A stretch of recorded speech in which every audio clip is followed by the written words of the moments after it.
DD किसान, बदलते भारत की शान।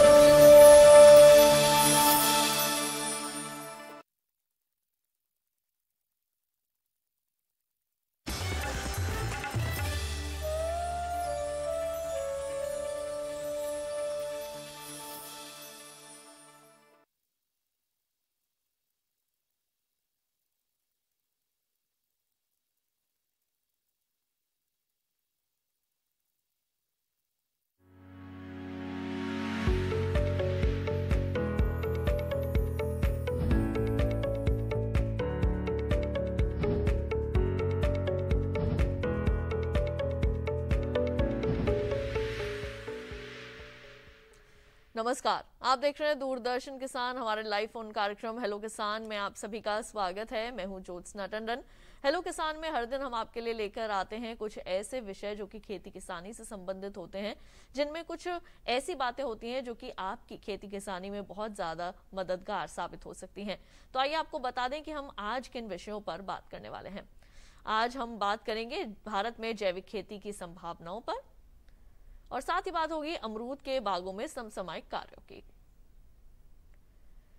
अगर इन दोनों ही विषयों के संबंध में आप कोई भी जानकारी हासिल करना चाहते हैं, कुछ भी आपके मन में प्रश्न है, उसका हल जानना चाहते हैं, तो आप बेहिचक हमें फोन कर सकते हैं हमारे टोल फ्री नंबर्स पर, जो कि हैं 1800-113060, 1800-113061। और जब भी आप हमें फोन करें, अपने टीवी की आवाज को बिल्कुल बंद रखें, जिस दौरान खासतौर से आप अपना प्रश्न हमारे विशेषज्ञों से पूछ रहे हो। हमारे साथ आज स्टूडियो में मौजूद हैं डॉक्टर SK यादव जी, जो हमें जानकारी देने वाले हैं कि भारत में जैविक खेती की क्या क्या संभावनाएं हैं। और साथ ही हमारे साथ आगे जो कार्यक्रम में है वो जुड़ेंगे डॉक्टर महेश चौधरी जी, जिनसे हम बात करेंगे अमरूद के बागों में समसामयिक कार्यों की। सबसे पहले हम अभिवादन करते हैं डॉक्टर SK यादव जी का। आपका बहुत बहुत स्वागत है कार्यक्रम में। यादव जी, क्योंकि हम बात कर रहे हैं भारत में जैविक खेती की संभावनाओं के बारे में, और कई सालों से हमारे देश में पहले भी जो है वो जैविक खेती की जाती थी, लेकिन फिर ऐसा समय आया जब रसायनों का उपयोग ज्यादा होने लगा, क्योंकि हमें उत्पादन ज्यादा चाहिए था। लेकिन फिर से वो जैविक खेती का दौर वापस आया है। तो ये आने जाने वाला जो दौर है, तो सबसे पहले मैं आपसे यही जानना चाहूंगी कि कैसे भारत में जैविक खेती कारगर है और कैसे हमारे किसान इसकी ओर आगे बढ़ सकते हैं। देखिए, भारत में जो कृषि रही है वो करीब करीब 10,000 साढ़े 10,000 साल पुरानी है, और इस देश को हमेशा कृषि ने सपोर्ट किया है, चाहे वो इकोनॉमिकल स्तर पर या लोगों के पेट भरने के लिए। हमेशा एग्रीकल्चर ही एक ऐसा माध्यम रहा है जिसमें लोगों को रोजगार और भोजन मिलता रहा है। और साथ ही साथ हमारे देश की जो एग्रो इकोलॉजिकल कंडीशन है या इकोलॉजिकल कंडीशन अगर कहें, तो उसको भी एग्रीकल्चर बहुत प्रभावित करती रही है। और ये देश, अगर पुराने समय की बात करें तो सोने की चिड़िया कहा जाता था, जिसमें पशुधन और कृषि दोनों को मिला करके भी कृषि कह सकते हैं, अपने चरम सीमा पर होते थे और केवल मुख्य व्यवसाय के रूप में ये होते थे। लेकिन समय के हिसाब से, जैसा आपने कहा कि खाद्यान्न की रिक्वायरमेंट बढ़ती गई, उसकी मांग बढ़ती गई, जनसंख्या बढ़ती गई, इसलिए मांग बढ़ती गई और कृषि के साथ नए नए प्रयोग शुरू हुए। इसमें सबसे बड़ा प्रयोग ये रहा कि 1966 और 67 के दौरान हमारे देश में हरित क्रांति का आगाज़ हुआ यहाँ पर, इस देश में, जहाँ पर हमने रसायनों का प्रयोग एक वैज्ञानिक तरीके से करना शुरू कर दिया। और दूसरी बात रही उसके साथ साथ कि हमने विदेशों से कुछ फसलों के, खास करके धान और गेहूं के जो जीन्स ले आए, उनकी वेराइटीज़ ले आई, और ये देखा गया कि हमारे खाद्यान्न उत्पादन काफ़ी जल्दी बढ़ गया। लेकिन समय के हिसाब से जब उन रसायनों का प्रयोग किया गया और उसका जो विपरीत प्रभाव देखने को मिला, उससे कहीं न कहीं पुनः जैविक खेती की जो है रिक्वायरमेंट महसूस की गई। और ये कई फोरम पर फोरम पे बात की गई कि इसको जो है इस देश में लाया जाए। मैं ये ज़रूर बताना चाहूँगा अपने श्रोता को कि जो हमारा भारतीय कृषि पद्धति है, वो जैविक खेती या प्राकृतिक खेती या किसी भी खेती के नाम ले लें, उससे कहीं ज़्यादा एडवांस पद्धति रही है जी। उसमें, उस खेती में उसको अपने रूप में सुधारने की आवश्यकता थी, उसमें वैज्ञानिक तरीकों की आवश्यकता थी। शायद हमें केमिकल की इतनी ज़्यादा आवश्यकता नहीं थी, लेकिन चूंकि खाद्यान्न की हमें आवश्यकता थी, इसलिए हमें रसायनों का प्रयोग किया गया और ख़ास करके ऐसी वेराइटीज़ को बाहर से ला करके जो देश में किया गया, जो उनका प्रयोग किया गया, और ये देखा गया कि रसायनों को काफ़ी अच्छे तरीके से ये प्रजातियां जो है वो रिस्पॉन्सिव होती हैं। तो उससे इसमें कोई दो राय नहीं कि उसमें खाद्यान्न का उत्पादन बहुत ज़्यादा बढ़ा है, जिससे हमारे देश को जो है वो बेगिंग बाउल से और फूड सफिशिएंट बास्केट कहा गया है या फूड बास्केट कहा गया है। तो ये हमें समझना पड़ेगा कि कृषि पद्धति जो भारतीय कृषि पद्धति रही है उसमें कहीं न कहीं एक पैरेलल रिसर्च होना चाहिए था कि इसमें अपने आप में कैसे हम वैज्ञानिक तरीकों से सुधार ले आएं, क्योंकि हमारे देश में भी बहुत सी ऐसी वैरायटीज हैं इस देश में हर एक फसल की जिनमें बहुत इसके बारे में आगे हम जरूर बात करेंगे डॉक्टर यादव, लेकिन फिलहाल देखते हैं इस विषय पर आधारित एक खास रिपोर्ट।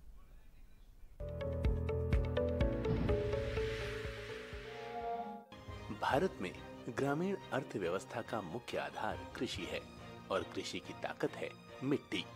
जी हाँ, अगर हमारे खेतों की मिट्टी स्वस्थ है तो फसल लहलहा जाती है, और मिट्टी स्वस्थ रहेगी तब जब हम अपने खेतों में जैविक खाद का उपयोग करेंगे। जैविक खेती करने से न सिर्फ भूमि की उर्वरा शक्ति लंबे समय तक बनी रहती है, बल्कि पर्यावरण भी प्रदूषित नहीं होता। जैविक खेती एक ऐसी पद्धति है जिसमें रासायनिक उर्वरकों, रासायनिक कीटनाशकों और रासायनिक खरपतवार नाशियों की बजाय जैविक खाद, केंचुआ खाद, हरी खाद, जीवाणुओं के टीके, समेकित पोषक तत्व प्रबंधन, समेकित कीट प्रबंधन और मिश्रित खेती के उपयोग पर जोर दिया जाता है। जैविक खेती करने से भूमि की जल धारण क्षमता भी बढ़ती है और भूमि से पानी का वाष्पीकरण भी कम होता है। इसके अलावा कृषि लागत घटने और उत्पाद की गुणवत्ता बढ़ने से किसान को अधिक लाभ भी मिलता है। जैविक खेती के लिए भूमि में जीवांश जैसे गोबर की खाद, वर्मी कंपोस्ट, जैव उर्वरक और हरी खाद का उपयोग किया जाना आवश्यक है। जैविक खेती अपनाकर किसान भूमि के क्षरण और दोहन को रोकने में योगदान दे सकते हैं। भारत में जैविक खेती की अपार संभावनाएं हैं। सिक्किम पूरी तरह से जैविक कृषि अपनाने वाला भारत का पहला राज्य है। उत्तर पूर्व भारत पारंपरिक रूप से जैविक कृषि के अनुकूल रहा है।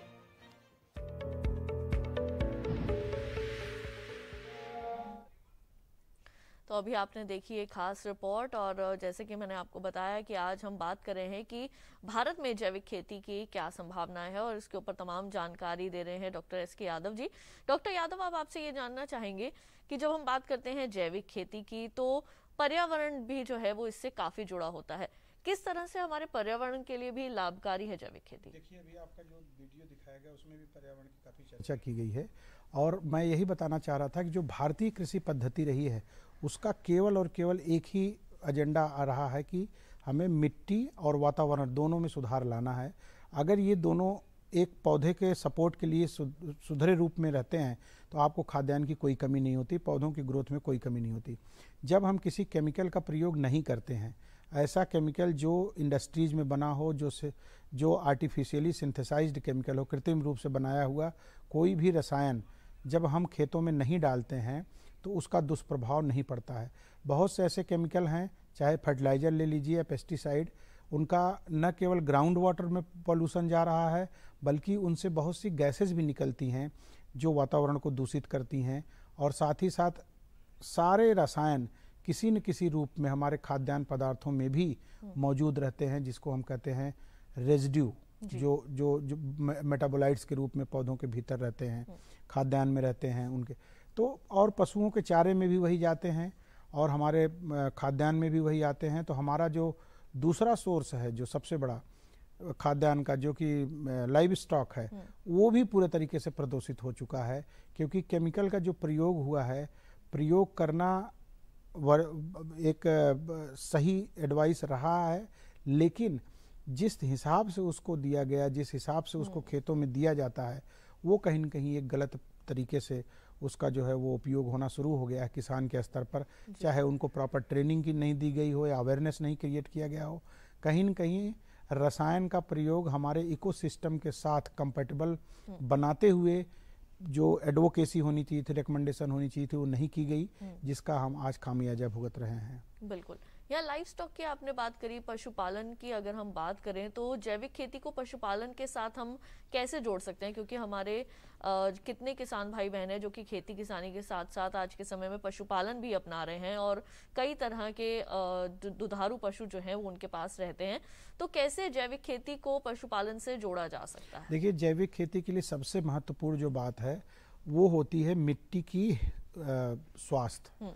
मिट्टी के स्वास्थ्य को बढ़ाने के लिए हमारे जो किसान थे, मतलब हमारे भारतीय किसान, जिनको कि मैं सबसे बड़ा वैज्ञानिक समझता हूँ, वो लोगों का जो अप्रोच होता था आज के 40 साल 50 साल, इवन कई ऐसे जगहों पे जहाँ ग्रीन रेवोल्यूशन की लाइट नहीं पहुंची थी, उन जगहों पे आज भी जैसे नॉर्थ ईस्टर्न स्टेट्स हुआ या हिली स्टेट्स हैं, हिली जगह हैं जहाँ पर आज भी ऐसे प्रिमिटिव फार्म एग्रीकल्चर होती है, वहाँ ये चीज़ देखा जाता है कि मिट्टी की गुणवत्ता को हमें बरकरार रखना है, जिससे उसमें से अच्छा चारा मिले और पशुओं को खिलाया जाए, और पशु का जो गोबर हो या पशुओं के जो भी अवशेष होते हैं, चाहे वो पेशाब हो या गोबर हो, उनका प्रयोग जो है, इवन पंचगव्य की भी बात कही गई है कि खेतों में उपयोग किया जाता है। तो पशुओं के जो भी उत्पाद होते हैं उनका प्रयोग आपको जमीन के लिए, जमीन के स्वास्थ्य के लिए, मिट्टी के स्वास्थ्य के लिए करना ही है। और जैविक खेती में बिना पशुओं के जैविक खेती करना संभव नहीं है।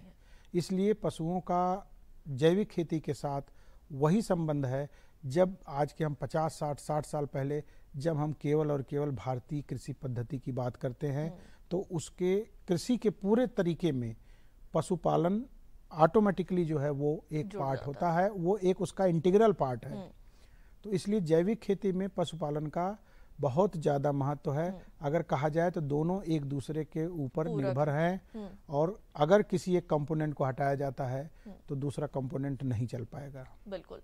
तो अपने कार्यक्रम में आज हम बात कर रहे हैं कि भारत देश में जैविक खेती की क्या संभावनाएं हैं, और साथ ही हम अब चर्चा करने वाले हैं कि किस तरह से अमरूद के बागों में आपने करने हैं समसामयिक कार्य। हमारे साथ अब जुड़ चुके हैं डॉक्टर महेश चौधरी जी। आइए सीधा उनका रुख करते हैं। डॉक्टर चौधरी, आपका बहुत बहुत स्वागत है हमारे लाइव फोन कार्यक्रम हेलो किसान में। जी नमस्कार जी। डॉक्टर चौधरी, आपसे मैं सबसे पहले ये जानना चाहूंगी कि हमारे देश में अमरूद की खेती जो है वो कहाँ होती है और किस तरह से कारगर है आज के समय में? जी, मैं अपने किसान भाइयों को बताना चाहूंगा कि अन्य फलदार पौधों की तुलना में इसकी कुछ खास विशेषताएं, जैसे विभिन्न प्रकार की भूमि एवं जलवायु में सफलतापूर्वक पनपने, इसकी सहज फलन की प्रवृत्ति, आकर्षक रंग, आकार, स्वाद, सभी कारण इसको काफी पसंद किया जाता है। साथ ही ये भारत के लगभग सभी जिलों में इसकी खेती की जाती है, सभी राज्यों में इसकी खेती की जाती है। खासकर जो जम्मू कश्मीर वाला इलाका है वहाँ को छोड़ के लगभग सभी जगह, खासतौर पर हम देखें तो उत्तर प्रदेश, मध्य प्रदेश, महाराष्ट्र, गुजरात, बिहार, वहाँ पर इसकी बहुत मात्रा में खेती की जाती है। क्योंकि इस फल की कुछ खास विशेषताएं होती है जिसके कारण इसको गरीब का सेब भी कहा जाता है। एक तो इसकी जो पोषक वैल्यू होती है वो सेब की तुलना में भी जी बिल्कुल। डॉक्टर महेश, आपके पास हम वापस लौटेंगे और इस विषय के ऊपर ज्यादा चर्चा करेंगे, लेकिन पहले देखते हैं इसी विषय पर आधारित एक खास रिपोर्ट।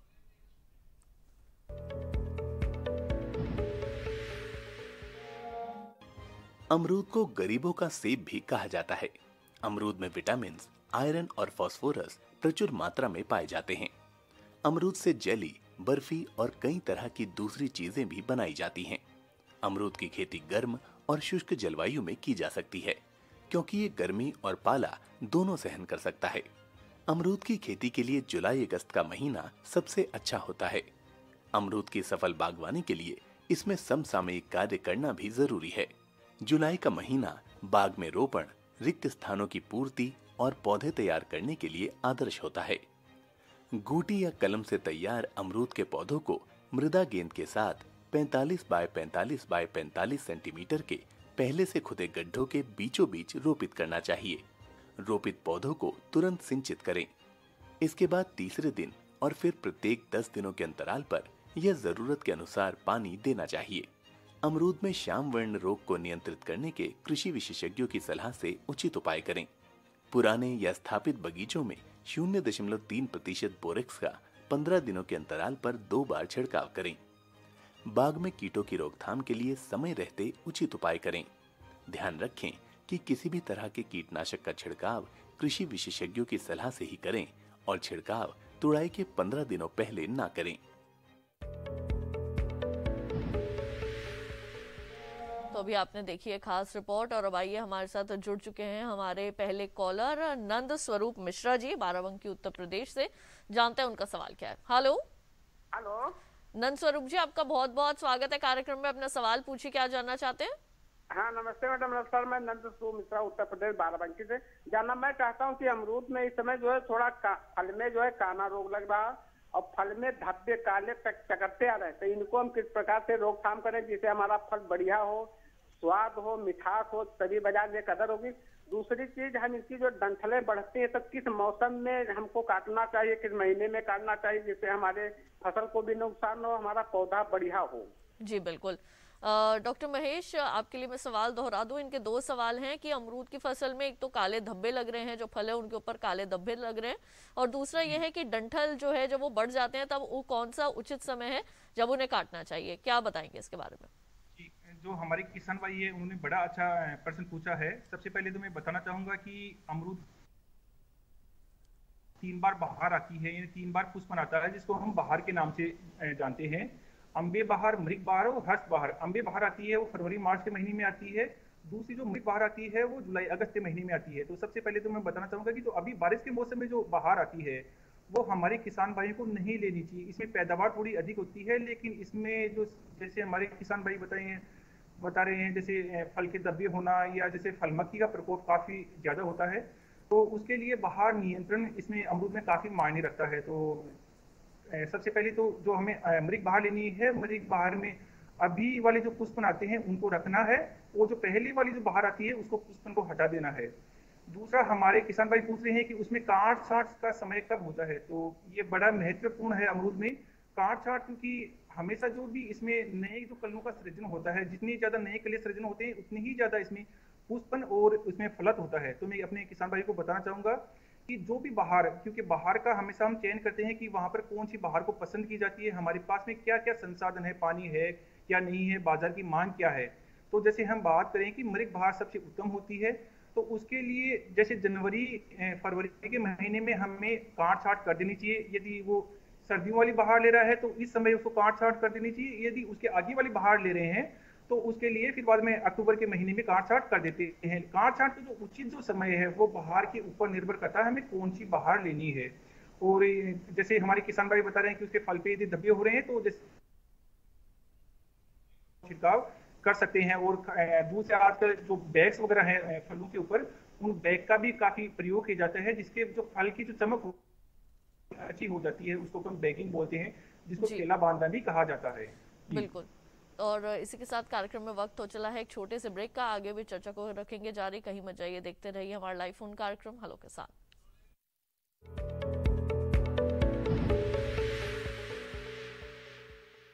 अरे भाई सुना नहीं क्या, केसीसी ने किसानों का जिंदगी बदल दिया है। देश के छोटे किसान 1,60,000 रुपये तक का कर्ज बिना किसी गारंटी को ले पाएंगे। ब्याज खोरों से भी पीछा छुटा। मैं तो जैविक खेती का पूरा सामान मंगा लिया, केसीसी का भी कोई दबाव नहीं। ब्याज चुकाने के लिए पूरा 1 साल मिलता है। समय पर भुगतान करने पर केवल 4% के सालाना ब्याज पे लोन मिल गया मुझे। अपना आधार कार्ड, लेटेस्ट फोटो और जमीन के कागजात लेके अप्लाई करो बस। और नामांकन भरने के लिए जेब भी ढीली नहीं करनी पड़ी।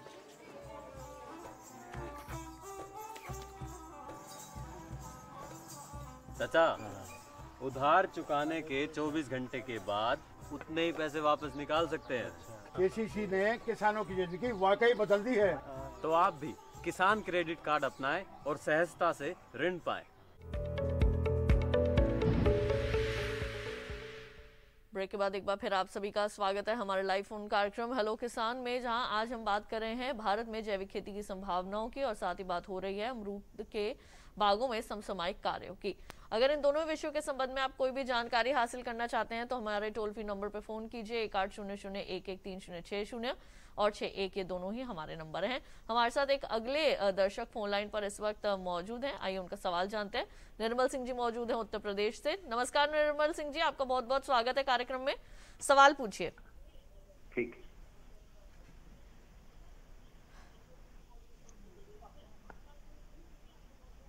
हेलो, ठीक है जी, नमस्कार जी। मेरा सवाल ये है कि मैं करीब बाग था पहले 40-50 साल पुराना, उसको कटवा दिया था मैंने। इस बार धान लगाया है, तो उसमें धान ठीक होने के लिए जैविक में कौन कौन सी चीज डाल सकते हैं? जैसे लोग खली बताते हैं, खली के साथ गुड़ बताते हैं, और उसमें कीटाणु के लिए जो रोकने के लिए, रोगों को रोकने के लिए, जैसे नीम का तेल की स्प्रे जो करनी है वो कैसे करनी है?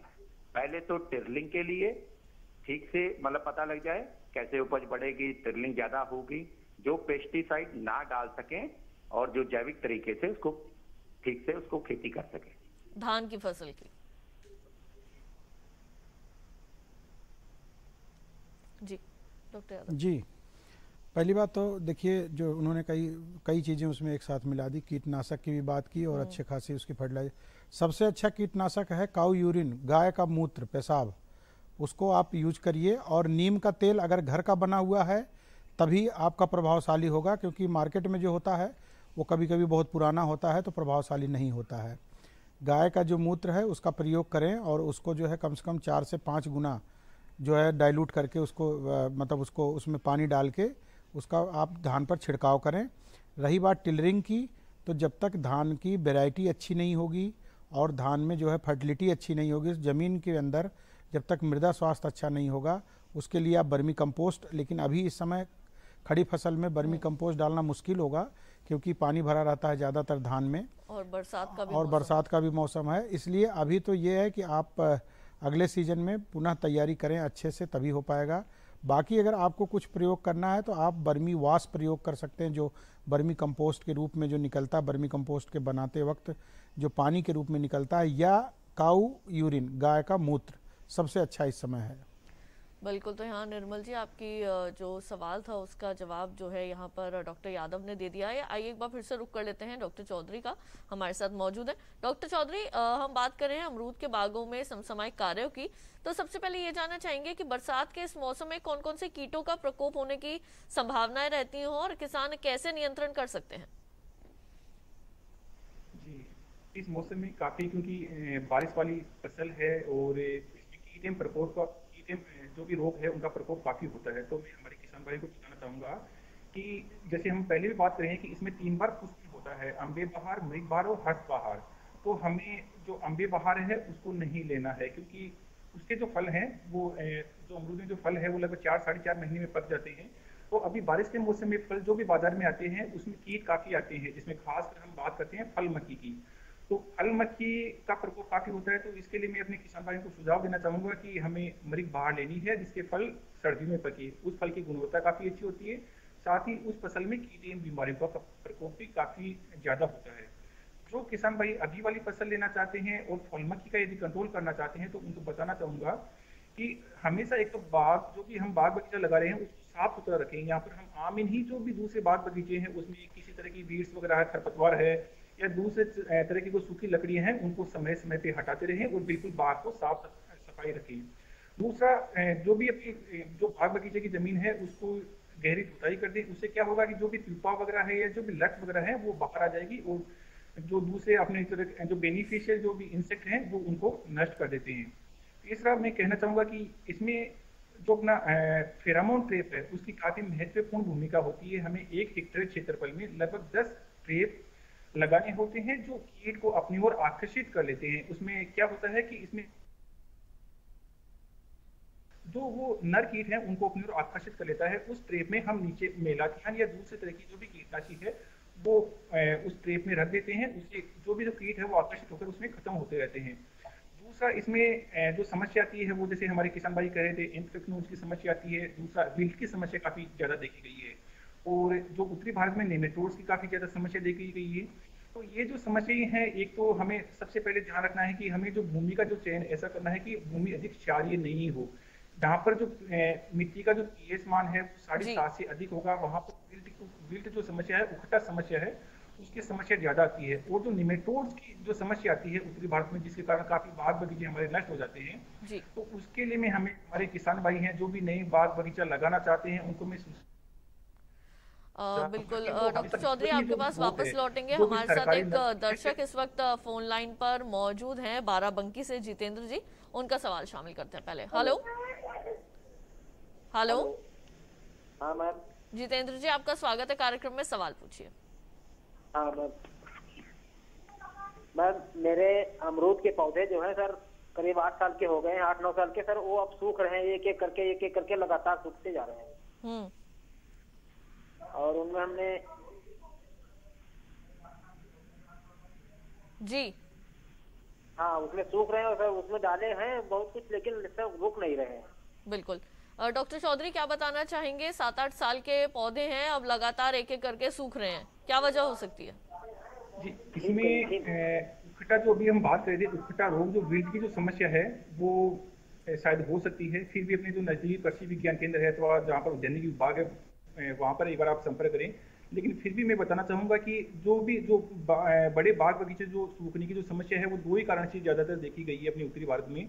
एक नेमेटोड्स की, जो हम जैसे बात कर रहे हैं कि जैसे हम विश्वसनीय जो स्रोत है वहाँ से हम पौधे नहीं खरीदेंगे तो उसमें नेमेटोड्स पौधे के साथ में आ जाते हैं और अपने पूरे बाग बगीचे को खत्म कर देते हैं।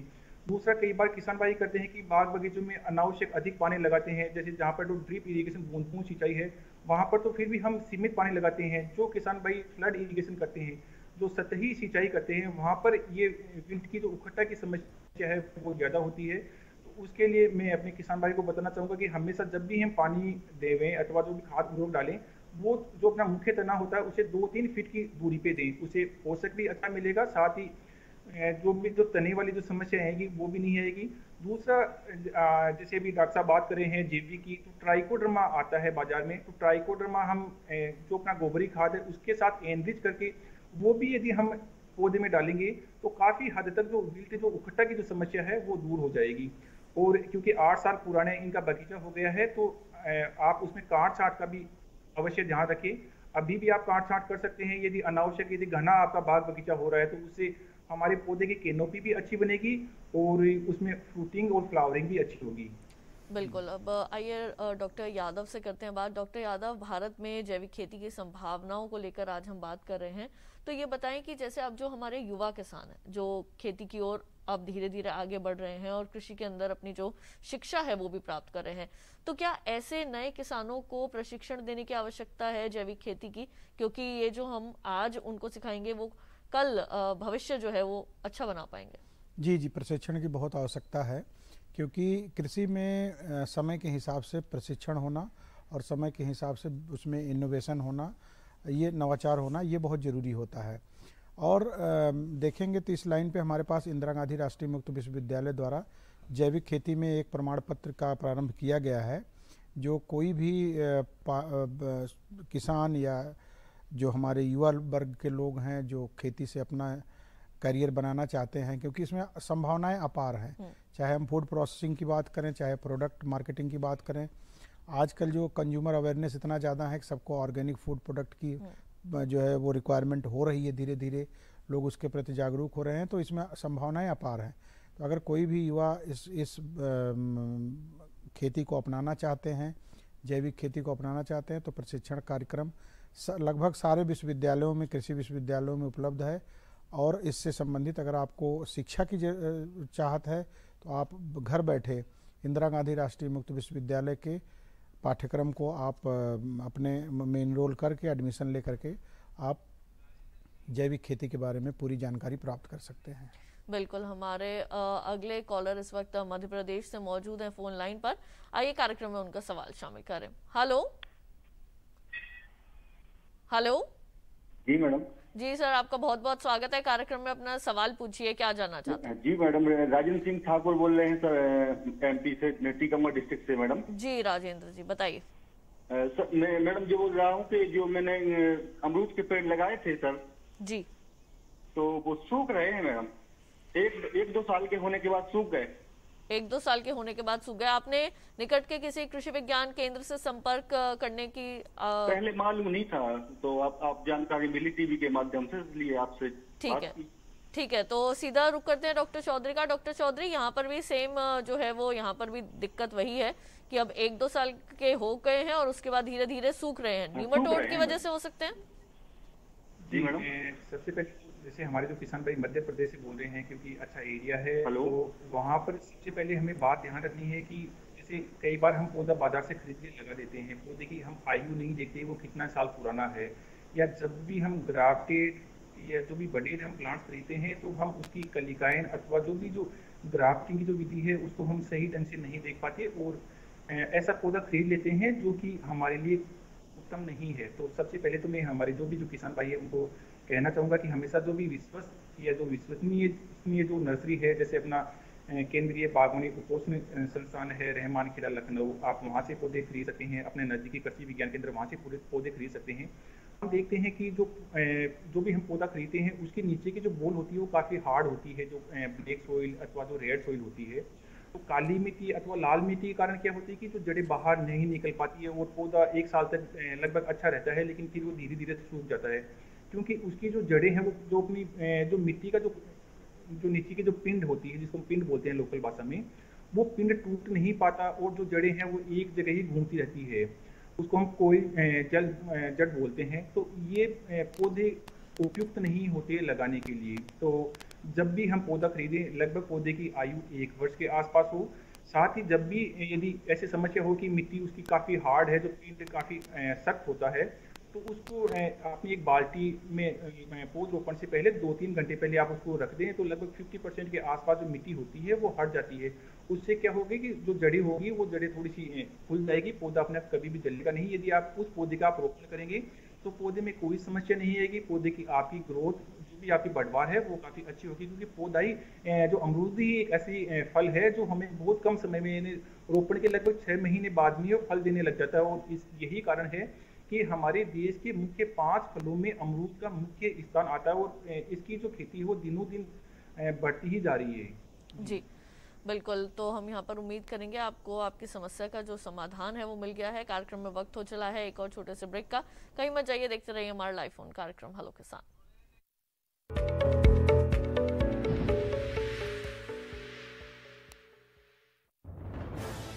कोरोना वायरस के खतरे से बचते हुए फसल की कटाई, बिक्री, खरीद, नई फसल की जुताई और बुआई सुरक्षित हो सकती है अगर हम लगातार हाथों को साबुन और साफ पानी से नियमित अंतराल पर धोते रहें। नाक, मुंह को मास्क, गमछे या कपड़े से ढक कर रखें। आंख, कान, नाक, मुंह न छुएं। आपस में 2 गज की दूरी बनाए रखें। मास्क और 2 गज की दूरी के मंत्र को अभी हमें छोड़ना नहीं है।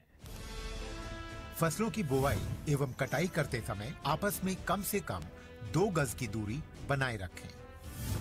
फसल की कटाई करने के बाद छोटे छोटे ढेरों में इकट्ठा करें। कृषि के औजारों की समय समय पर सफाई करें। एक दूसरे के साथ औजारों की अदला बदली न करें। श्रमिकों के शौचालयों और हाथ धोने की जगह की ठीक से सफाई जरूरी है। बुआई, कटाई एवं मड़ाई के दौरान इस बात का ध्यान रखें कि इन स्थानों के आसपास कोई थूके नहीं। कंबाइन, हार्वेस्टर, थ्रेशर, जुताई और बुआई की मशीनों को इस्तेमाल से पहले साफ करें। मशीनों के इस्तेमाल से पहले और इस्तेमाल के बाद हाथ साबुन से साफ करें। वाहनों, बोरियों, थैलियों और पैकिंग के दूसरे सामान की साफ सफाई पर भी खास ध्यान दें। खरीद केंद्र पर आने से पहले किसानों एवं श्रमिकों की जांच। खरीद केंद्रों पर भीड़ न लगाएं एवं किसानों को बारी बारी से बुलाएं। गोदामों पर खरीदी हुई फसल को लेने में शीघ्रता करें ताकि किसानों एवं श्रमिकों को रुकना ना पड़े। कोरोना के खतरे से बचाव और अधिक जानकारी के लिए आरोग्य सेतु ऐप डाउनलोड करें। देश में खाद्य सुरक्षा के ये सिपाही भोजन की निरंतर उपलब्धता को सुनिश्चित करते हैं। किसान स्वस्थ रहें तभी हम कोरोना वायरस से जीत पाएंगे, आगे बढ़ पाएंगे। किसान सबल, देश प्रबल।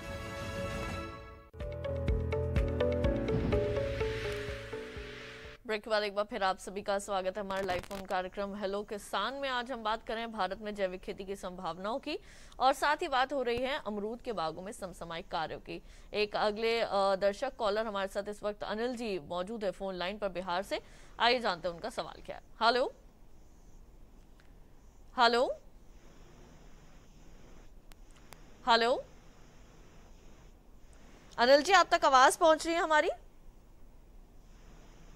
शायद उन तक हमारी आवाज नहीं पहुंच रही है। आइए रुक करते हैं हम डॉक्टर यादव का। डॉक्टर यादव, आपसे अब मैं ये जानना चाहूंगी कि जो हमारी दलहनी फसलें होती हैं काफी संवेदनशील होती हैं, तो क्या उनकी जैविक खेती अगर हमारे किसान करें उत्पादन अच्छा प्राप्त कर सकते हैं और किस तरह से लाभ कमा सकते हैं?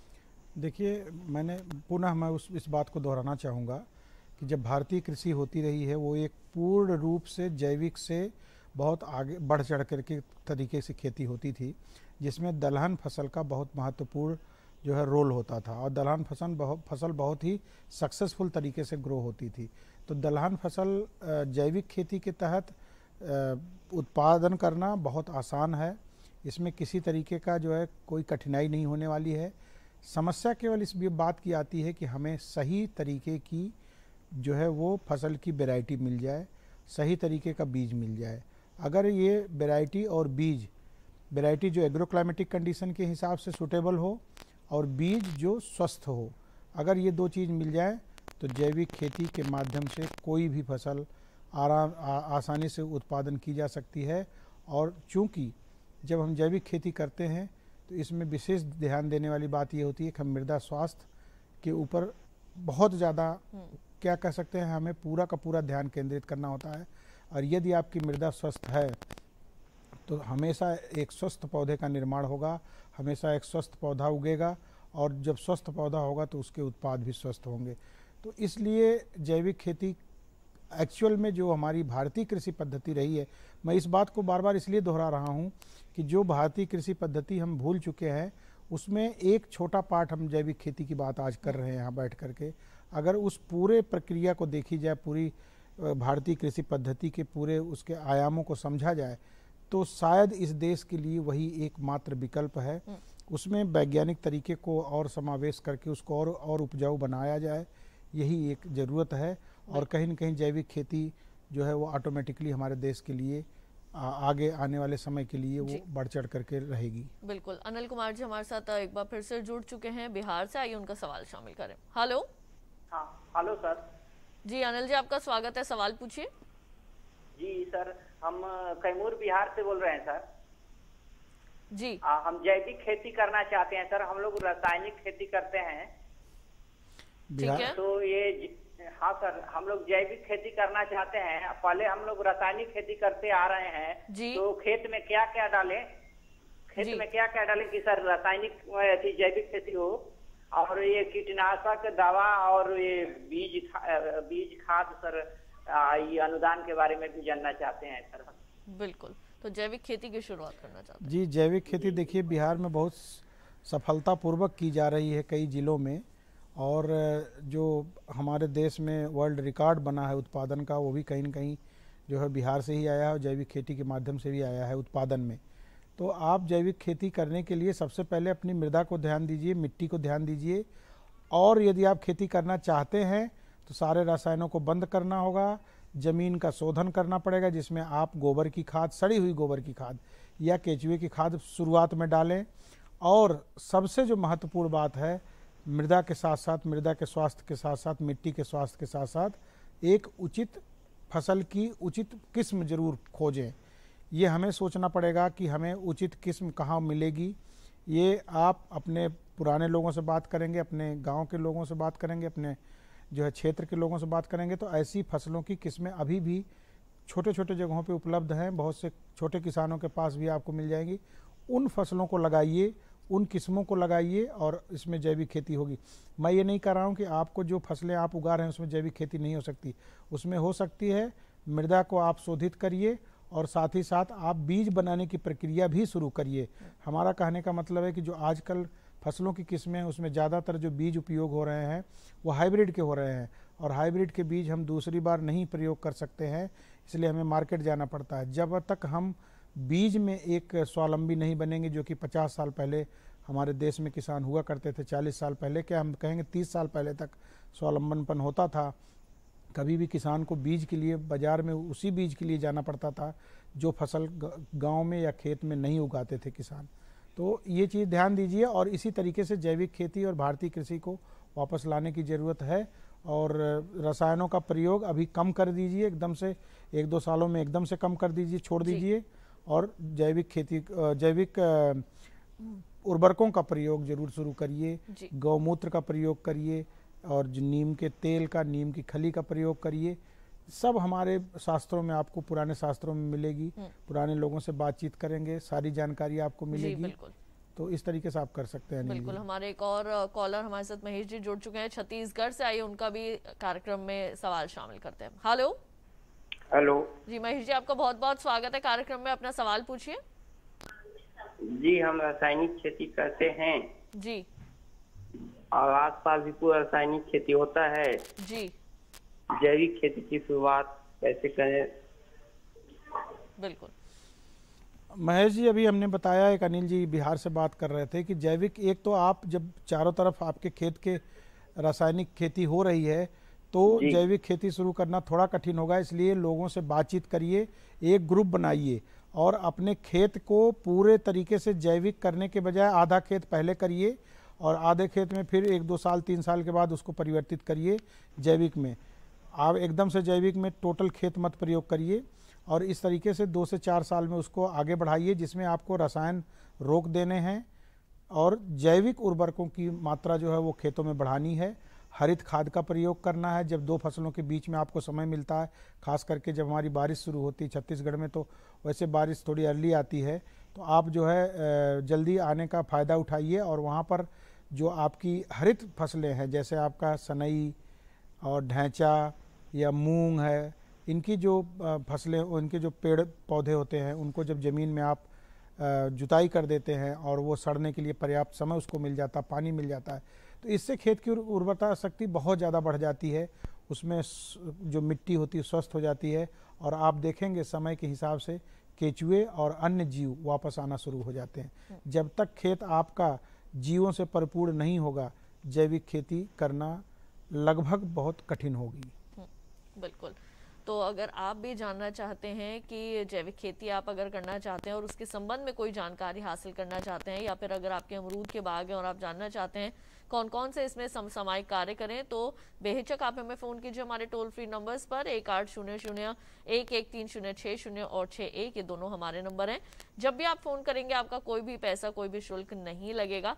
एक छोटा सा निवेदन, जब भी फ़ोन करें अपनी टीवी की आवाज़ को बिल्कुल बंद रखें। और अब आइए रुक कर लेते हैं डॉक्टर चौधरी का। डॉक्टर चौधरी, अब आपसे जानना चाहेंगे कि अभी के समय में जो ये मौसम जिस तरह का हो रहा है देश भर में, इस वक्त जो है वो बरसात हो रही है, तो जो अमरूद के जिन किसानों के बाग हैं उनको कौन कौन सी सावधानियां बरतने की आवश्यकता है? जी, जो किसान भाई ने जैसे अभी अमरूद लगाया है, अथवा जो किसान भाई अमरूद लगाना चाहते हैं, जिन किसान भाइयों ने अमरूद लगा रखा है, तो उनको तो मैं बताना चाहूँगा कि क्योंकि जो अभी हमें जो बहार लेनी है, तो उस बहार के ऊपर ध्यान रखना है कि अभी जैसे मृग बहार का समय है, जुलाई और अगस्त का महीना, ये बहार सबसे उत्तम मानी जाती है। इसके जो फल हैं वो सर्दी में पकते हैं, तो अभी हमें पानी को रोक देना है, क्योंकि यदि हम पुष्पन आते समय यदि हम उसमें पानी पिलाएंगे तो उसके जो फूल होंगे वो झड़ जाएंगे। दूसरा हमें ध्यान रखना है कि हमें जो ट्रेप आती है, जैसे लाइट ट्रेप है, फेरामोन ट्रेप है, हमें उनका प्रयोग जरूर करना है, जिससे हम जो भी जो कीट वगैरह है उनको हम काफ़ी हद तक कंट्रोल कर लें। दूसरा, किसान भाइयों ने जिन्हें बाग बगीचे लगा रखे हैं उनको मैं ये भी कहना चाहूँगा, क्योंकि इस समय जो खरपतवारों की समस्या है वो भी काफ़ी ज़्यादा आती है। खरपतवार कीट एवं बीमारियों को तो बढ़ावा देते ही देते हैं, साथ ही जो नमी होती है खेती उसको भी अवशोषित करते हैं।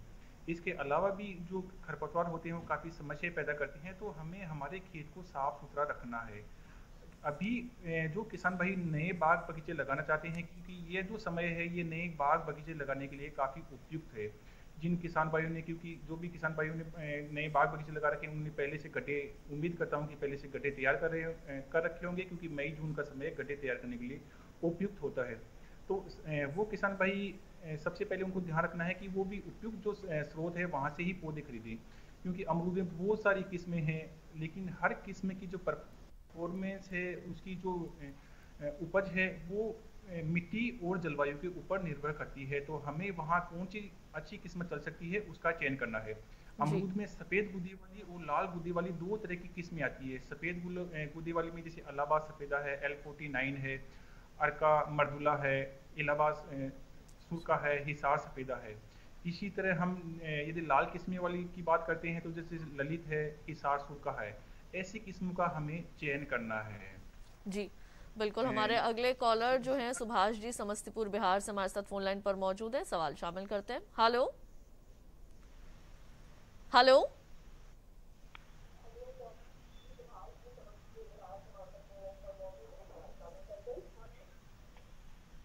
हेलो सुभाष जी, आपका बहुत बहुत स्वागत है। आपसे निवेदन करेंगे अपनी टीवी की आवाज को बिल्कुल बंद कर दीजिए, फिर आप अपना सवाल पूछिए।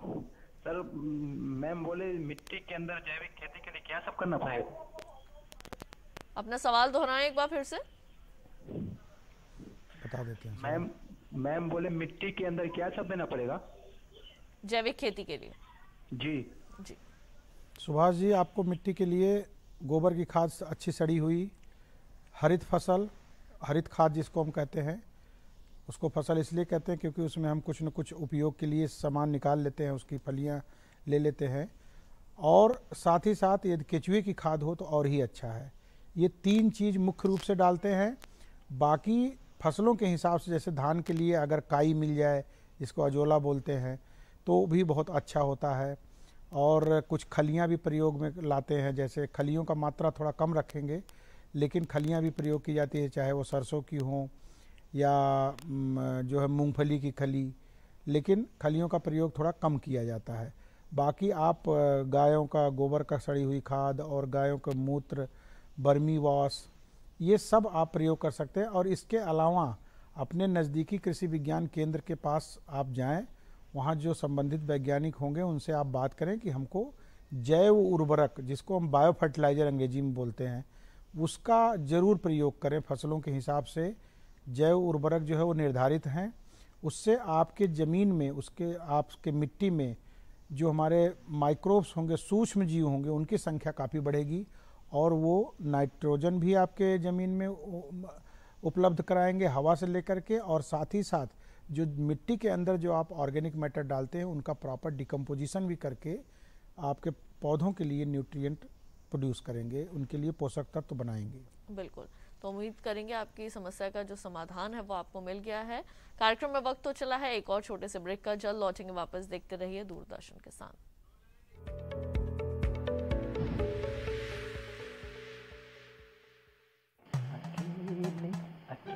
अरे वाह भैया, अकेले अकेले। अरे तू भी ले, पर खाएगा कैसे? मैं ऑर्गेनिक खेती की बात कर रहा रे बेटे। अकेले अकेले खेती कब तक करेगा? मतलब गांव में 20-25 किसानों का समूह बना के पंजीकरण करवा ले, फिर सरकारी ट्रेनिंग भी मिलेगी और मुफ्त जैविक बीज खाद भी। फिर पीजीएस ऑर्गेनिक की सरकारी मोहर के साथ तेरी उपज आकर्षक पैक में पहुंचेगी बड़े बाजार तक। अच्छा? हाँ। अरे भाई, कहाँ चल दिया? सबको साथ लाने, आमदनी बढ़ाने। तो किसान भाई समझ गए ना? साथ मिलकर ऑर्गेनिक खेती कीजिए, अपनी परंपरा को आगे बढ़ाइए, ज्यादा मुनाफा कमाइए। माटी से प्रेम की परंपरा है परंपरागत खेती।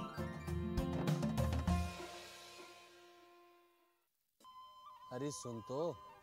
मुझे क्या सुनाना चाहते हो? जो सुनाओ मेरी सौतन को। किसको? अरे वही तुम्हारा मोबाइल फोन जिससे सुबह शाम दिन रात चिपके रहते थे और कहते थे किसान कॉल सेंटर से बातें हो रही हैं। अच्छा ये बात है। हाँ, क्यों? क्या हुआ? अब बात नहीं होती क्या? अब तो झट से बात हो जाती है। ऐसा क्या? हाँ, अब तो ज्यादा लाइनें और खास तकनीक के कारण खेती के माहिरों से तुरंत बात हो जाती है। और अगर कभी लाइन व्यस्त हो तो अपनी समस्या फोन पर रिकॉर्ड करा दो, वहाँ से फोन आ जाता है और समस्या की हल का मैसेज भी आ जाता है। ये देखो आ गया। अरे वाह, इसका मतलब इंतजार की घड़ी अब खत्म। हाँ। तभी मैं सोचूं कि आजकल मुझ पर इतना प्यार क्यों आ रहा है। कृषि संबंधी समस्याओं का अपनी भाषा में तुरंत हल पाने के लिए पूरे भारत में किसी भी फोन से हेल्पलाइन नंबर पर संपर्क करें। किसानों का दोस्त किसान कॉल सेंटर। ब्रेक के बाद एक बार फिर आप सभी का स्वागत है हमारे लाइव फोन कार्यक्रम हेलो किसान में, जहां आज हम बात कर रहे हैं भारत में जैविक खेती की संभावनाओं की और साथ ही बात हो रही है अमरूद के बागों में समसामयिक कार्यों की। डॉक्टर यादव और डॉक्टर चौधरी हमारे साथ मौजूद हैं। आइए रुक करते हैं डॉक्टर चौधरी का। डॉक्टर चौधरी, आपसे मैं ये जानना चाहूंगी कि अब जैसे जैसे समय आता जाएगा जब अमरूद की तुड़ाई होगी तो उस दौरान कौन कौन सी ऐसी मुख्य बातें हैं जिनको किसानों को ध्यान में रखना चाहिए, क्योंकि जब वो सामान अपना जो फसल है उसे जब बाजार तक लेकर जाएंगे तो उसके अंदर भी सावधानियां बरतने की आवश्यकता रहती है।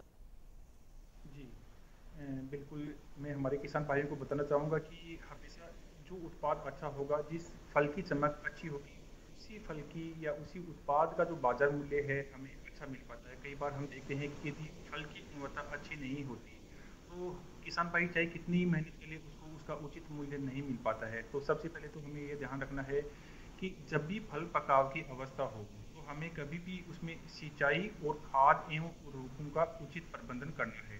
खासकर हम देखते हैं कि जो अमरूद में पत्तियां है वो ब्राउनिंग हो जाती है, उसमें रेडिश सा कलर आ जाता है। तो वो जो कमी होती है वो खासकर फास्फोरस, पोटास और जिंक की संयुक्त कमी के कारण होती है। तो हमें कभी भी फल पकाव के समय हमें जो भी सूक्ष्म पोषक तत्व हैं उनकी कमी नहीं होने देना है। तो उसके लिए जैसे अभी डॉक्टर यादव साहब भी बता रहे थे कि हमें खासकर जो भी जैविक खाद हैं उन जैविक खाद का प्रयोग हमें ज़्यादा से ज़्यादा करना है, क्योंकि यदि जैविक खाद का हम प्रयोग ज़्यादा से ज़्यादा करेंगे तो फल की चमक अच्छी होगी। दूसरा, आजकल इसमें थैलाबंदी का भी काफ़ी प्रचलन में है। थैलाबंदी से ये होता है कि उस कीट के ऊपर किसी भी तरह के कीट, धब्बे अथवा कोई ऊपर उसके कोई भी खरोच नहीं होती है, तो हम थैलाबंदी भी कर सकते हैं। बात आती है तुड़ाई की, तो तुड़ाई हमेशा जैसे ही हमारा पुष्पन होता है, क्योंकि इसमें लगभग 15 से लेकर 45 दिन का इसमें जो पुष्प काल होता है और पुष्पन काल के लगभग 4.5 से 5 महीने में हमारी जो फसल है वो पककर तैयार हो जाती है। पहले हम फलों को काफ़ी मेच्योर अवस्था में तोड़ते थे, वो फल हम बाजार में लेके जाते हैं तो फल जल्दी खराब हो जाते हैं। लेकिन आजकल जो अध पके जो थोड़े से जैसे ही वो अपना कलर हल्का पीला होना प्रारंभ कर देते हैं, वो समय होता है फल की तुड़ाई के लिए काफ़ी उपयुक्त होता है। उस समय यदि हम फल को तोड़ के हम बाजार में बेचेंगे तो उस फल की हमें अच्छी कीमत मिल पाती है। दूसरा, यदि हम लोकल बाजार में हम भेजना चाह रहे हैं तो हम थोड़ा सा, क्योंकि कई जो कंज्यूमर्स हैं उनकी ये होती है कि हमें थोड़ा सा पका हुआ फल ही चाहिए, तो वहाँ पर हम फल को पका के भी भेज सकते हैं। दूसरा, जब भी हम फल को बाजार में भेजिए तो हमेशा ग्रेडिंग, किसी भी फल में या सब्जी में ग्रेडिंग जो श्रेणीकरण होता है वो काफ़ी महत्वपूर्ण होता है, क्योंकि जो भी हमारे उत्पाद की जो कीमत होती है वो श्रेणीकरण के ऊपर ही निर्भर होती है। इसमें हम फल को आकार के अनुसार उसको ग्रेडिंग कर लेते हैं। छोटे फल होंगे उसको हम अलग, जो भी हमारा जो कागज का जो डिब्बा होगा उसमें पैक कर लेते हैं। अच्छी जो साइज होगी उस अच्छी साइज को आजकल बाजार में काफ़ी अच्छे ये जो कागज की पैकिंग आती है उसको पैक करके हम बाजार में भेजेंगे तो हमारे जो भी किसान भाई है उनको उस उत्पाद का अच्छा मूल्य मिल पाएगा। जी, तो डॉक्टर चौधरी आप हमारे साथ जुड़े और इतनी अहम जानकारियां आपने इस विषय के संबंध में दी, उसके लिए आपका बहुत बहुत शुक्रिया। और इसी के साथ हमारे अगले कॉलर इस वक्त हमारे साथ मुकेश कुमार जी जुड़ चुके हैं कोटा राजस्थान से। आइए जानते हैं उनका सवाल क्या है। हेलो हेलो मुकेश जी, आपका बहुत बहुत स्वागत है कार्यक्रम में, सवाल पूछिए। मेरा सवाल है कि मैम जैविक खरपतवार क्या यूज में ले सकते हैं? बिल्कुल जी डॉक्टर यादव। जैविक खरपतवार किस यूज में ले सकते हैं? मैं आपका प्रश्न थोड़ा समझने में असमर्थ हूँ। मतलब खरपतवार नियंत्रण के लिए खरपतवार नियंत्रण की बात, हाँ जैविक में क्या चीज? हाँ ये आप बोलिए। देखिए, जैविक खेती में खरपतवार एक बहुत बड़ी समस्या है। जैविक खेती में कीटों की बड़ी समस्या है, क्योंकि इर्द गिर्द आपके रसायन का प्रयोग होता है, तो इसलिए सारे कीट उन रासायनिक क्षेत्रों से उड़ करके आपके खेत में आ जाते हैं। इसके लिए आपको बहुत ही ध्यानपूर्वक कई ऐसी जो फार्मूलेशंस अवेलेबल हैं हमारे बाज़ार में, जैसे सबसे अच्छा हम बताते हैं गायों के मूत्र का प्रयोग करें, नीम के तेल का प्रयोग करें, और काफ़ी कम समय के अंतराल पर, 2-2, 3-3 दिन के अंतराल पर। लेकिन अगर खरपतवार की बात करेंगे, खरपतवार को आप केवल 2 माध्यम से हटा सकते हैं। अपने फसलों के बुआई के समय को बदल करके, जो आपको खुद समझना पड़ेगा, या आप जो है वो हाथों से निराई करिए। इसके अलावा आप मशीन का भी प्रयोग कर सकते हैं, इसके अलावा कोई और चारा नहीं है।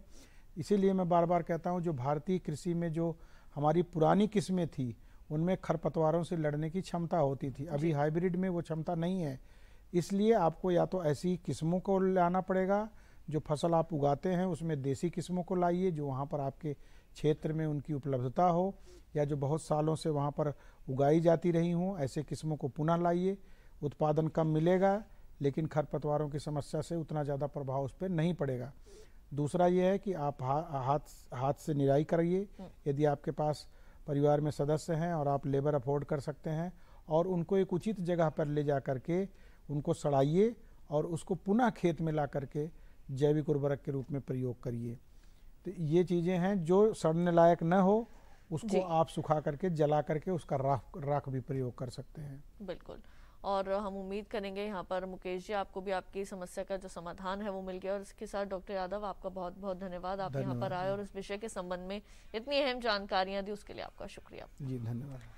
और अब आइए आपको हम बता दें कि हमारे कल के कार्यक्रम का क्या विषय रहने वाला है। कल हम बात करने वाले हैं अधिक फसल उत्पादन के लिए संतुलित उर्वरकों के प्रयोग की, और साथ ही बात होगी नारियल व सुपारी की खेती की। इन दोनों विषयों के संबंध में अगर आप हमें प्रश्न भेजना चाहते हैं तो ईमेल आईडी नोट करें hellokisan2015@gmail.com। फेसबुक के जरिए भी आप हमारे साथ जुड़ सकते हैं। फेसबुक पर जाएं, हिंदी में टाइप करें हेलो किसान, वहां भी आप अपने प्रश्न में लिख सकते हैं। दूरदर्शन किसान का कॉल सेंटर नंबर 1800113060 सोमवार से शनिवार सुबह 6 बजे से रात 10 बजे तक आपके लिए उपलब्ध रहता है। यहाँ पे आप अपने प्रश्न में लिखवा सकते हैं, और आप हमारे इस कार्यक्रम को दूरदर्शन किसान के YouTube चैनल पर भी देख सकते हैं। साथ ही टीवी पर दिए जा रहे QR कोड को भी स्कैन कर सकते हैं। तो हमारे आज के कार्यक्रम में केवल इतना ही। मुझे दीजिए इजाजत, आप देखते रहिए दूरदर्शन किसान। नमस्कार।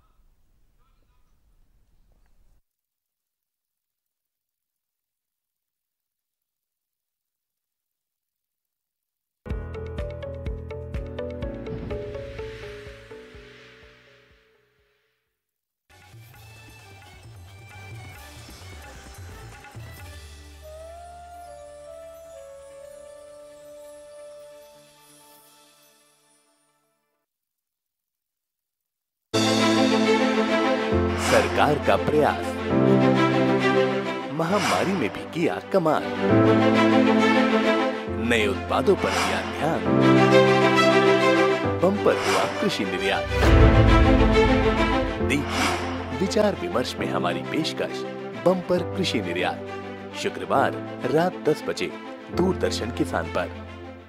जानेंगे क्या है किसानों का हाल, हम पहुंचेंगे आपके गांव, मिलेगा सरकारी योजनाओं का ज्ञान, जब लगेगी चौपाल। देखिए चौपाल चर्चा सोमवार से शुक्रवार सुबह 9 बजे सिर्फ दूरदर्शन किसान पर। दोनों बुढ़ा बुढ़ी जा रहे कनेडा, घर में राज हो जाना इन दोनों का। महीने में 2-4 गोरे इधर से उधर चले जाए ना तो किसे पता चलना है। दादी करनैल वीर का भी काम कितना अच्छा जम गया। जमीनें तो बेच दी ना उसने अपनी। आप एक बस डलवा दो इसको। बस से डालने के लिए पैसे कहाँ से आएंगे इतने? या नहर की जमीनें हैं ना, वो रखे या बेचे। बंटवारा सोमवार से शुक्रवार रात्रि 9 बजे डीडी किसान पर। महका महका घर आंगन, हरियाली से खिलेगा तन मन। छत पर छोटी सी बगिया, जरूरत भी पूरी शौक भी पूरा। देखिए छत पर बागवानी, शनिवार सुबह 9 बजे। मैं हूँ श्रुति पनवर और हमारे साथ है किसान मित्र फेमस लाल और साथ में डिजिटल दीदी, और हम लोग किसान बहन भाइयों के लिए लेकर आ रहे हैं छटाक भर खुशी में। इसमें बात होगी कृषि के बारे में और मुलाकात होगी ज्ञान विज्ञान और कला के क्षेत्र में मशहूर हस्तियों से, और कराएंगे आपको भारत के खूबसूरत जगहों की सैर, और उठेगी यहाँ गीत संगीत की लहर, क्योंकि सबके लिए है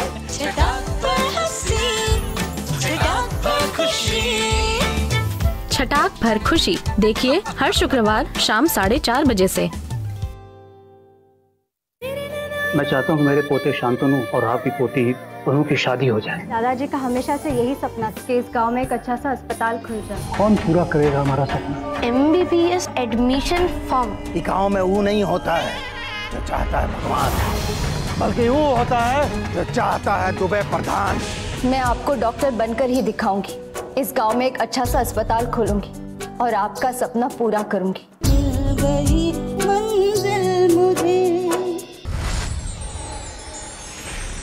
मिल गई मंजिल मुझे। देखिए सोमवार से शुक्रवार रात 9:30 पर।